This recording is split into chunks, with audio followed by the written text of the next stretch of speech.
Good morning, dear friends. Today we'll be discussing about the part 2 of the diseases of pulp and radicular tissue.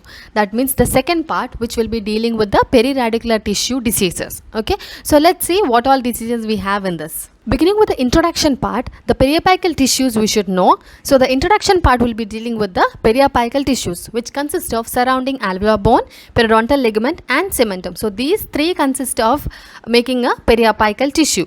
In the picture you can see that there is periodontal ligament, cementum, alveolar bone and the blood supply and the nerve supply in the radicular portions of the teeth. So these radicular area along with all these parts are known as the periapical tissue or periradicular tissue. Let's see how the periapical disease happens and what is its etiology. Okay, so the etiological part, when we are seeing, the main etiology is bacterial, that is untreated pulpal infection, which is leading to total pulp necrosis if untreated, and irritants leak into the periapical region, which is forming the periapical pathosis or pathologies. Okay, so the first part we dealt with all the pulp diseases. So all those things which is untreated can lead to a periapical disease, which is due to the bacterial cause. Second and important cause is trauma. So bacterial and trauma are the main important causes for the periapical diseases. The third factor is factors which are related to the root canal procedures that cause inflammatory response due to the extirpation of the pulp, intracanal medicaments or the improper manipulation of these instruments. Now exogenous factors are there, which are microbes, chemical agents, mechanical irritation, foreign bodies, trauma, etc. These are the exogenous factors in the etiology of periapical diseases. As well as you have endogenous factors, which are host metabolic byproducts, cytokines and other inflammatory mediators. So there are two factors which relate to these diseases or the etiology, that is exogenous as well as endogenous factors. The main etiology are bacterial and trauma, along with factors which related to the root canal procedures. Moving on to the classification of periapical diseases, there are mainly 2-3 classifications of the periapical diseases. The first classification was given by Engel, which has only some categories. Okay, so Engel's classification, which says normal periradicular tissue, asymptomatic apical periodontitis, symptomatic apical periodontitis, acute apical abscess, chronic apical abscess and condensate osteitis. These all are the diseases in as consideration by the Engel. Now second classification is by Grossman, where there are 5 categories. Okay, first one is acute periradicular disease, second one is chronic periradicular disease, third one is condensing osteitis, fourth one external root resorption and fifth one diseases of the periradicular tissues of non-endodontic origin. In the first category, that is acute periradicular disease, there will be acute apical periodontitis, that is symptomatic periodontitis, which can be of vital or non-vital, acute alveolar abscess, acute exacerbation of chronic apical periodontitis, which is known as phoenix abscess. All these things will be dealing later into detail.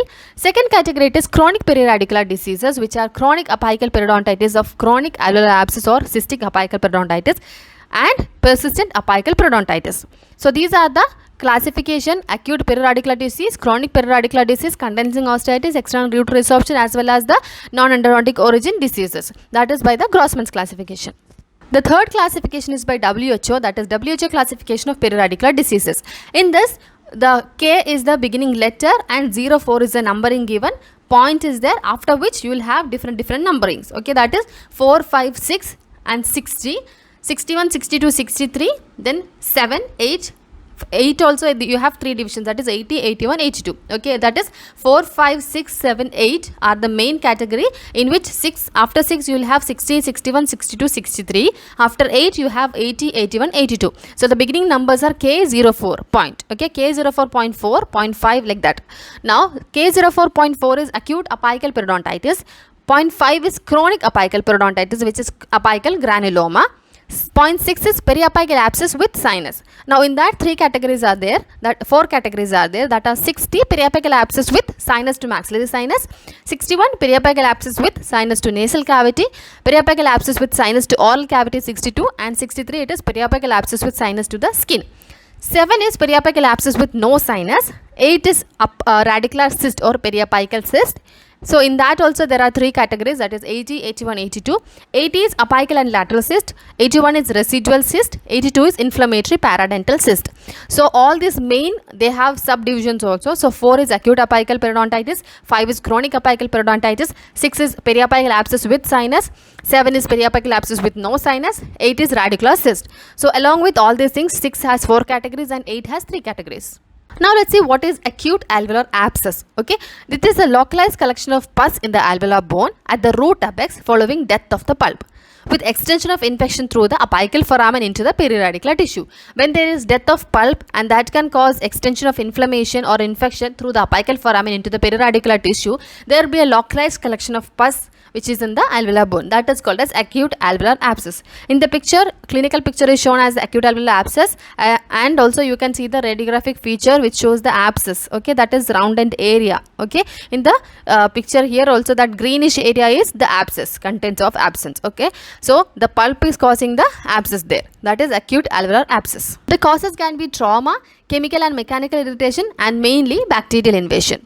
Clinical features represents tenderness, severe throbbing pain, swelling, and as well as pus. So these are the features what you can see. There are tenderness, that is pain will be there, severe throbbing pain is there, swelling and pus will be there. So you can see in the picture there is acute apical abscess which is shown. As the treatment aspect, you can do the incision and drainage of that abscess. Okay, so in the clinical picture, second picture, you can see there is incising. Okay, incision and drainage doing. Now one more point you should remember is the patient feels that his tooth is extruded from the socket and is tender to percussion. Okay, whenever there is tender on percussion, whenever you tap the tooth vertically, there will be tenderness to percussion test. Okay, that shows that there will be abscess. That means that the apical portion of the teeth is bearing something, or the abscess contents are there, and the patient feels that the tooth is extruded because of the abscess contents are there in the apical portion of the teeth. The teeth looks like or feels like it is extruded, or it is little bit away from the tooth socket or its original position. So it is like literally extruded from the socket. That kind of feeling is there. So these 2 points are very important regarding the acute alveolar abscess. There are 2 types of these acute alveolar abscesses. One is primary and one is secondary. Primary, there will be pain on short time, swelling which is rapid onset, pus discharge will be there, pressure on tooth will be there, tender to touch it will be, may have fever, as well as radiograph will be, in radiograph there will be lack of radiolucency. These are the primary features. And the secondary acute alveolar abscess, there will be features like result of imbalance between the intracanal infection and host defense system. It will be there will be pain which is of short time, same features as primary, other same features like primary, and radiographically there will be radiolucency, proper radiolucency you can say in the secondary kind. Okay, a secondary will be the result of imbalance between the intracanal infection and the host defense system. So these are primary and secondary. Histopathological features are very important to know. So histopathological, there will be epithelial strands which formed. Okay, epithelial strands will be formed. There are 2 types which will be epithelialized and non-epithelialized. Epithelialized, there will be exacerbation of the granuloma, and in non-epithelialized there will be phagocytic activity. In the picture given, you can see that how the histopathology occurs. There will be polymorphonuclear leukocytes which is infiltrating and initiate the inflammatory response. There will be accumulation of inflammatory exudates in response to the active infection. There will be distension of these periodontal ligament which is elongation, which shows or which produces elongation of the tooth. If the process continues, there will be separation of the periodontal ligament. The tooth becomes mobile and bone resorption at the apex also happens. So localized lesion of liquefaction necrosis containing polymorphonuclear leukocytes, debris, cell remnants, and purulent exudates will be seen. So these are the histopathological features which you can expect in an acute alveolar abscess. Diagnostic part mainly depends upon visual examination, caries examination, pulp sensitivity test which is delayed, as well as radiographic knowledge. Okay, so the picture below it shows that the radiographic appearance of the abscess just beneath the apical portion of the teeth. The treatment considered for this kind of abscess is endodontic therapy, or if not possibly restorable tooth, then go for extraction. Okay, these are the 2 treatment lines. Now immediate treatment includes establishing the drainage and controlling the systemic reaction. So first and foremost, what you have to do is immediately treatment which includes the establishing the drainage and controlling the systemic reaction. So drainage should be done first. So the drainage happens by the endodontic access cavity preparation. So by that you have to drain the abscess. So the treatment aspect is endodontic therapy. In cases of non-restorable tooth which cannot be maintained, such tooth can be gone for extraction. So below 1, 2, 3, 4 there are figure 4, 5, 6, 7 which shows the appearances of a abscess teeth which later on undergone for the root canal therapy, where you can see the complete obturated teeth. The other consideration points are hot saline rinse should be prescribed to assess the drainage. If the swelling is extensive, soft and fluctuant as shown in the picture, the incision through the soft tissue to the bone may be necessary. If it is hard, it can be converted to soft, fluctuate fluctuant state by rinsing with the hot saline solution 3 to 5 minutes at a time repeatedly every hour. Now, antibiotics and analgesics can be prescribed as needed, and most importantly, the teeth should be disoccluded slightly if extruded from the socket. The occlusion should be relieved so that the pain doesn't hamper or pain doesn't interfere the person much or the patient much. So these are the important points which you should understand. Let's move on to phoenix abscess. Whenever you hear this word phoenix abscess, one word you should have in your mind is that it is an acute exacerbation of chronic abscess. Acute exacerbation of chronic abscess. Okay. So acute inflammatory reaction which is superimposed on an existing chronic lesion such as cyst or granuloma. So in a cyst or granuloma, there is again acute inflammatory reaction which is superimposing. That is the phoenix abscess. So the causes are influx of bacteria or necrotic products as well as mechanical irritation. So always remember that it is an acute exacerbation, okay, in a chronic abscess where there is a chronic abscess which from a long time, in that any acute reaction or exacerbation happening, that is known as phoenix abscess. What is a chronic alveolar abscess? It is a long-standing low-grade infection of periradicular alveolar bone. Okay, long-standing low-grade infection which can lead to or form the abscess, characterized by the presence of abscess draining through the sinus tract. Okay, if there is a sinus tract, that shows that there is chronic alveolar abscess, okay, beneath. So this will be characterized by the presence of abscess draining through the sinus tract. So sinus tract will be seen. The chronic suppurative apical periodontitis, asymptomatic apical abscess. Okay, these are the main important point you should know about chronic alveolar abscess, that are it is an abscess draining through the sinus tract, chronic suppurative apical periodontitis and asymptomatic apical abscess. When there is a growth of this granulation tissue continuous with the periodontal ligament, which is resulting from death of the pulp and the diffusion of bacteria and bacterial toxins from the root canal into the surrounding periradicular tissues through the apical and lateral foramina, this leads to the formation of periapical granuloma. So similarly to the abscess, there is periapical granuloma. Okay, in the clinical picture as well as in the picture given, you can see the granuloma. It will be a diffused mass, or the periapical granuloma will be present at the apex of the non-vital tooth. So it is the growth of granulomatous tissue, okay, continuous with the periodontal ligament. Histopathologically, when you consider, there will be chronic inflammatory cells. Periphery will be with fibrous tissue formed, okay. Epithelialized can be seen or non-epithelialized also can be there. Cells form the strands which including PMNLs, that is polymorphonuclear leukocytes, and inflammatory cells, that is peculiarity. Okay, so these are the features of periapical granuloma.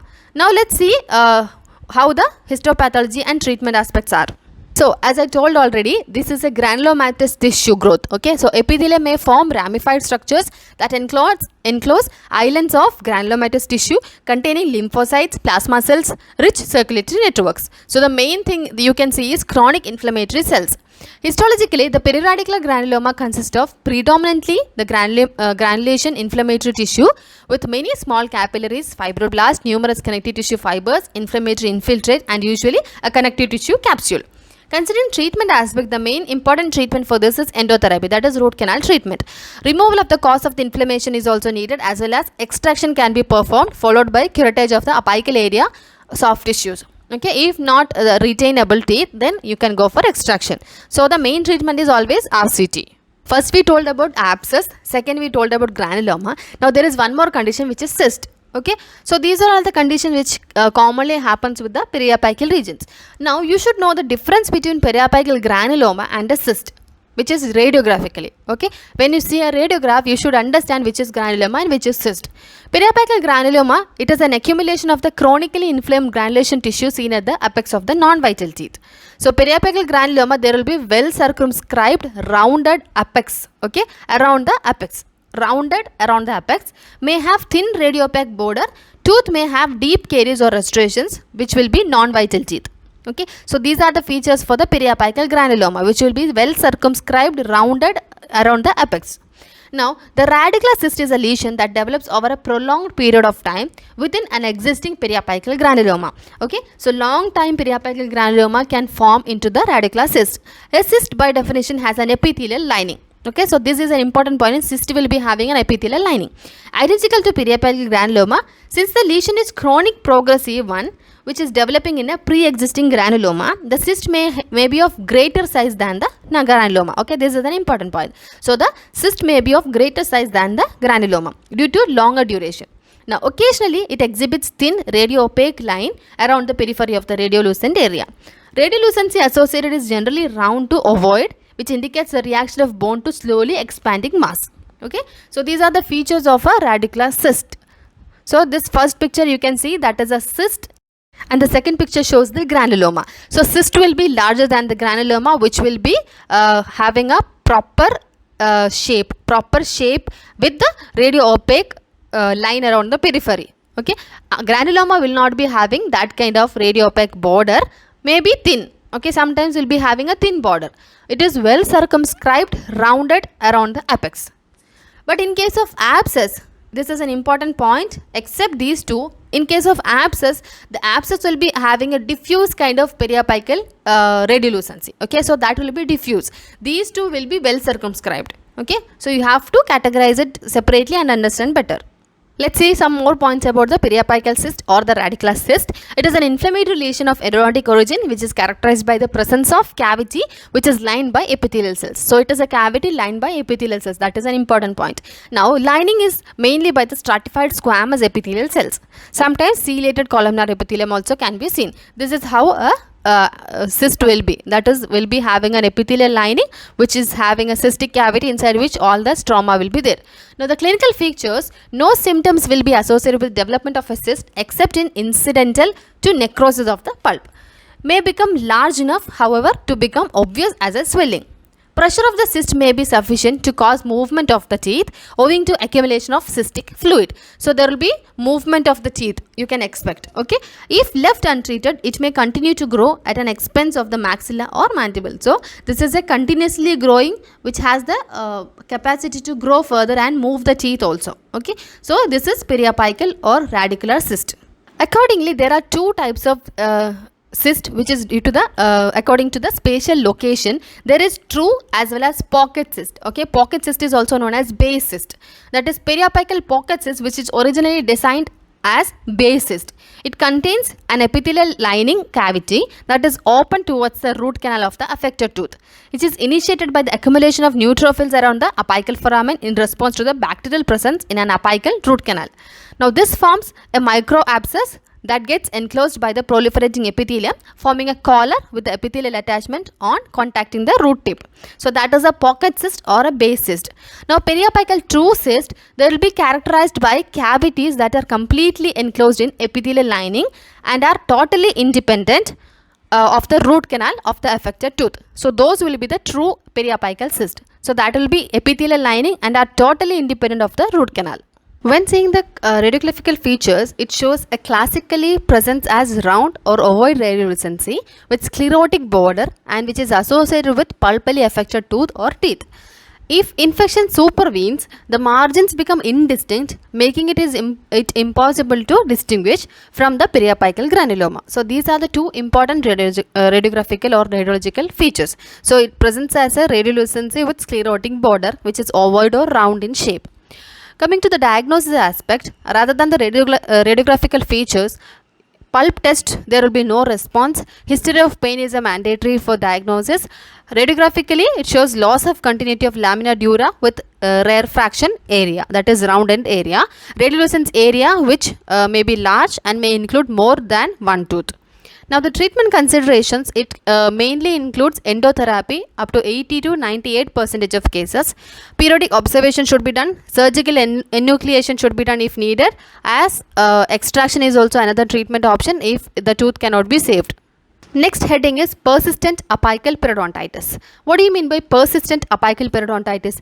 The name itself says that it is persistent. That is, it persists even after the removal or even after for so many long duration. Okay. So this is a persistent apical periodontitis. It happens after a post-treatment apical periodontitis in an endodontically treated tooth. Okay, so post-treatment aspect when we are considering in an endodontically treated tooth, the post-treatment, after the treatment, after some days of the treatment, there will be apical periodontitis in the same tooth. Okay, so this is a post-treatment apical periodontitis in an endodontically treated tooth. Etiology, how it happens is anatomical complexity can be a reason, apical biofilms, cholesterol clefts, foreign body reaction to the GP, as well as cellulose granuloma and perioapical scar tissues. These all can cause to the or lead to the persistent apical periodontitis. Another disease is condensing osteitis. Okay, condensing osteitis. So it is a periapical inflammatory disease that results from reaction to the dental related infection. Okay, so it is a reaction to the bone due to the dental related infection. So this causes more bone production rather than bone destruction. Okay, this kind of infection or the reaction to the inflammatory reaction to the bone results in bone production rather than bone destruction. In the area that is most common site is near the root apices of premolars and molars, which is easily undergoing the dental changes, that is dental caries. So it is also called as chronic focal sclerosing osteomyelitis. Okay, so it is a type of osteomyelitis, chronic focal sclerosing osteomyelitis. Now condensing osteitis is the response to a low grade chronic inflammation. Okay, long standing chronic low grade infection results in condensing osteitis of the periradicular area as a result of mild irritation through the root canal. Now this can be seen as a diffuse radio-opacity surrounding the apical radiolucency of the involved tooth. Okay, so this is shown as a radio-opacity surrounding the radiolucency of the involving tooth or periapical region of the tooth. So radio-opacity, everything so far what we told about was everything was radiolucent. Okay, radiolucent lesion. Now this is after the radiolucency, if you are saying a radio-opacity, that is diffuse in the periapical region, that is this condensing osteitis. So far you have learned that there is so much of reaction in the periradicular tissues happening because of any caries or any carious products or any bacterial byproducts, everything. Okay, so the reaction of this periradicular tissue to noxious products, these are explained by Fish. Okay, Fish is a person who explained these things, these reactions as sick infection. Okay, sick infection, you have to remember sick infection. Now what is sick infection? These are the 4 zones of infection or 4 zones what the reaction to periradicular tissue to the noxious products. Okay, there are 4 zones. From the lowest one we are starting. Okay, from the lowest one, that means that from the outer surface we are starting. Okay, so zone of stimulation, next is zone of irritation, zone of contamination, that is SIC, that is sick. Okay, now 4th zone is zone of infection. Okay, so inner core is the zone of infection, second one is contamination, third one is irritation, and 4th one is stimulation. To remember this, you have to remember sick infection. So the infection is inside part. Okay, infection in the inside part, central zone is characterized by PMNLs, that is polymorphonuclear leukocytes. Second zone is contamination, there we can see round cell infiltration as well as lymphocytes. Okay, so first is PMNL, second is lymphocytes with round cell infiltration. Third is irritation zone, that you can say macrophages and osteoclast activity, that is preparatory to the repair. Okay, preparatory activity to the repair. As well as cholesterol crystals are also seen. Cholesterol crystals are seen in the irritation zone. Now in the 4th zone, that is a stimulation, that is a superficial layer, which is a peripheral zone where fibroblast and osteoblast are seen, and new bone built in irregular fashion is also seen. Okay, new bone is built there. The previous one there was osteoclast, here it is fibroblast and osteoblast. Now these zones, 4 zones are known as zone of infection, contamination, irritation, stimulation. In the reverse manner we call it as sick infection. Okay, sick infection. So this is explained by Fish. There are some other haphazard points which you should remember. One is, what is a hallmark sign of neuropathic pain? Okay, hallmark sign of neuropathic pain. They are mechanical hyperalgesia and allodynia. Allodynia means what? It is a decreased pain threshold. So mechanical hyperalgesia and allodynia, these are the hallmark sign of neuropathic pain. The pulp of involved teeth in vital, okay, is vital in case of, the pulp of involved tooth is vital in case of what? Only in a disease where the pulp will be vital, that is in cases of apical periodontitis. Rest so far whatever we told, everything was having the non-vital pulp. Okay, so in this case apical periodontitis, the pulp will be vital. Now acute maxillary sinusitis, you should know, there you will be having a throbbing pain at the upper part of the cheek or entire side of the face. The patient will be feeling very heavy in the face. Okay, heavy feeling in the face, which exacerbates on bending down. Okay, if the patient says that I cannot bend my face down, I feel very pain, then that is acute maxillary sinusitis, always associated with pyrexia also. Okay, so it is a throbbing type of pain in the upper part of the cheek or entire face, so that is called as acute maxillary sinusitis. The last disease what you should understand from this chapter is cracked tooth syndrome. Okay, cracked tooth syndrome. So from the name itself what you can understand is there is a crack in the tooth. Because of that there is a, it is called as a syndrome, that is cracked tooth syndrome. Now cracked tooth syndrome, that is CTS, it is where a tooth has incompletely cracked but no part of the tooth has yet broken off. Okay, so it is incomplete crack in a tooth. Because of that what you are feeling is a pain. Sometimes it is described as a green stick fracture. Okay, green stick fracture, it is also known as like that. Now symptoms are very variable, making it a notoriously difficult condition to diagnose. So it is very variable, shows symptoms which are very difficult to diagnose. The unique type of pain in this case of the cracked tooth syndrome is referred to as rebound or relief pain. Okay, rebound pain or relief pain. These stressing words are very very important, please consider. Now the simple tools for diagnosis of this cracked tooth syndrome, there are some diagnostic tools. Okay, first picture is showing that percussion of the teeth, where you will have pain. Carefully probing with an explorer, by that also you can understand the crack. Biting on the tooth sloth, biting on a cotton applicator or rubber wheel, isolation with rubber dam or macro photographs. Okay, so these are all the simple tools which can be used for the diagnosis of the cracked tooth. There are some sophisticated tools also for the diagnosis, which are dye, fiber optic light, as well as cone beam computer tomography. Okay, so these three are the very important aspects for the diagnosis. Mainly commonly used things are dye and percussion test. Okay, advanced things are fiber optic and CBCT. Now whenever there is a crack, okay, one important point you should understand is, while having a normal teeth or normal pain, every time whenever we bite there will be pain. But cracked tooth syndrome, we ask something, we give something like tooth slot or some cotton to bite, but when the bite is released, then the pain is felt. Okay, on releasing the bite, the pain is felt in cases of cracked tooth syndrome. The diagnostic tests for cracked tooth syndromes are visual examination, which are aided by use of transillumination. Methylene blue dye is used to stain the crack. Biting test with the use of rubber wheel, cotton tip applicator, moist cotton rolls and tooth sloth. Cold test can be used, as well as EPT will provide information about the status of the pulp. Radiographs can be taken, as well as ultrasound can be used. Ultrasounds are the recent one or the latest ones. Okay, so I told you to remember one point, that is on releasing the bite the pain will be felt in cases of cracked tooth syndrome.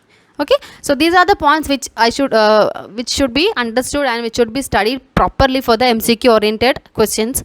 So diseases of the pulp and periradicula, this chapter is complete here.